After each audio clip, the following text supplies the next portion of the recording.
All right, folks, in other news, Statistics Canada has released the job numbers report for the month of September. Finding a job is the most important indicator for the health of the Canadian economy. Scott Peterson has been going through the numbers. What kind of a picture do they paint? It paints a picture of a pretty strong economy, a resilient economy, and one surprisingly that continues to create jobs. And this also comes after this job gain for the month of September, 21,000 positions.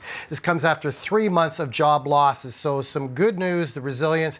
This graph here I'd like to share with you, that big dip to the downside was all those jobs lost in the spring of the pandemic 2020. And since then, we've been creeping back. And that dip at the beginning of the year means that we had more jobs than before the recession. And the little swoon there towards the right of the screen is the 3 month of losses. The little blip up is the 21,000 job creation. That's where we are overall as far as the Statistics Canada picture. Now, to dig into these numbers on a monthly basis, like I said, 21,000 positions created. That's after a 3 month drop in positions. We lost about 100,000 positions in this country over the last 3 months before September, but fewer people were looking for work in the month of September. Hence, our unemployment rate came down a smidge to 5.2%.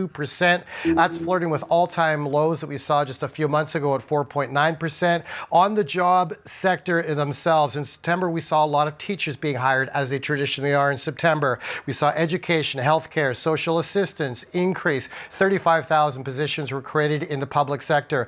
Lost jobs were in manufacturing and IT, culture, recreation. Wage growth continues to be very vigorous, 5.2%. That's the fourth month in a row above the 5% level. It's considered inflationary. And the average wage for the average Canadian, $31.67. So overall, a pretty strong report, just a smidgen higher than what was expected by the majority of economists out there. So what's been the reaction to the report? The reaction is twofold. The good news is how resilient the economy is, and so it's surprisingly, turning out these amount of jobs beyond expectations. But the bad news here is economists are saying that this points to more increases from the Bank of Canada.